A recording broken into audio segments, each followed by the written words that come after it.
Dr. Andra Gillespie, a political science professor at Emory University, to break down what it all means for us. Dr. Gillespie, great to see you this morning. Hello. Good morning. How are you? I'm doing fine, thanks. You know, when I took Latin back in middle school, I wasn't sure I would ever use it, but here we are years later. Sine Die, what's the origin of that? So I didn't take Latin, so I know that it has Latin origins, but basically what it connotes is adjournment with no intent to actually set another meeting date. Now we know that there will be another session come next January, but this is supposed to be the end of the session. So barring the General Assembly not being able to pass a budget, it is likely that today is the last day of session. If they don't pass a budget, there will have to be a special session in the summer in order to make that happen. For all intents and purposes, any bills that have not gotten through both chambers of the General Assembly are dead at this point. And if people want to bring those issues back up again, they're going to have to bring them up in the next legislative session, which will be after elections this fall. Well, let's dive into that budget a little bit that you talk about. I mean, would that be totally unprecedented if they can't get that passed by midnight? No, there is a, protection to allow for the state to be able to pass the budget, which they're absolutely going to have to do. And what that does mean is that if we do end up having to have a special session to resolve the budgetary issues, that does possibly mean that there are other bills that, if they haven't quite made it through both chambers, could possibly have the opportunity to be able to see the light of day in a special session later on this year. I mean, they've had 40 days to get a lot of this done. Is it always a mad dash every year on Sine Die to get some of these bills over the finish line?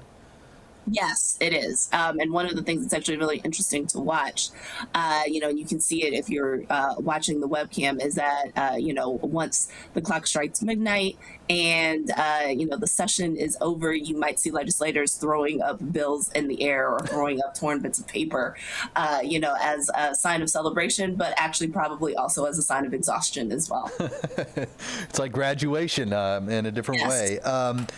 Let's talk about the fact that it's an election year. Does that change anything about what's going to happen today, you think, at the state capitol?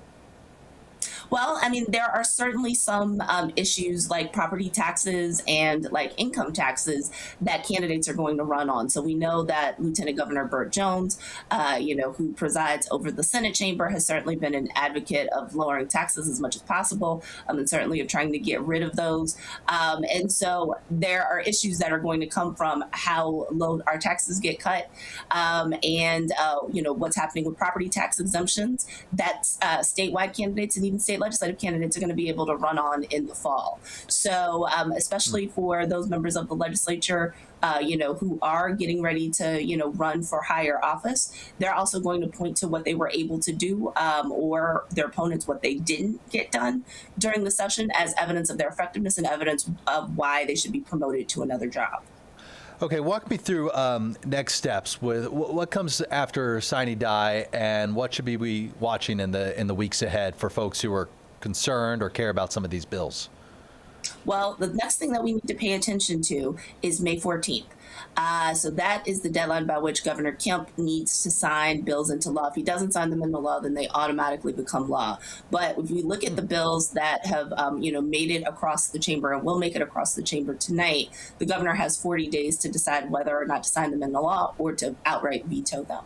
So, in particular, some of the more controversial bills. So in particular, House Bill 369, so the bill that would require that certain counties, including a lot of metro counties, that they could have nonpartisan elections as opposed to partisan elections for offices like their county commission, their tax commission, their district attorney, right? It's now up to the governor to decide whether or not he's going to sign that into law. So, the focus now shifts to the executive branch, and the governor gets to decide whether or not he's going to sign stuff into law, whether or not he's going to veto it. Andra, finally, when that final gavel drops, what will ultimately determine whether this session would be considered successful? Well, I think the biggest thing is making sure that the budget gets passed. That's the number one job that legislators have to do.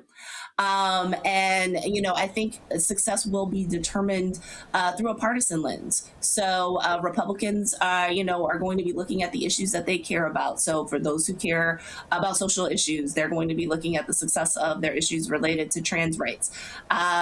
People who care about voting and are still contesting the results of the 2020 election, they're going to be looking at, the bills that have been deliberated about changing our election systems.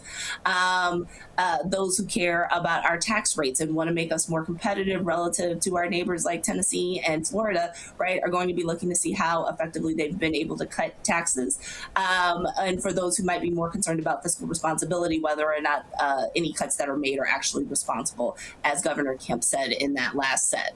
And finally, Democrats are probably going to be looking at, were they able to block particular pieces of legislation that they actually disagree with strenuously? But they're also going to be celebrating some of their wins as well. So there have been, bills to expand paid childcare for new parents, bills to help to identify people via license plates of those who might regularly have folks who have autism in their cars, so that they don't really get stopped aggressively by police if something happens. All of these types of things are things that people on both sides of the aisle could try to take pride in and try to claim ownership of, when they're trying to take credit for proving their effectiveness. So, you can see evidence on both sides of people compromising and people getting some of what they wanted, even if they don't get all of what they wanted. Andra Gillespie, political science professor at Emory University. Always great seeing you, and we're always appreciative of your insights. Thank you. Thank you.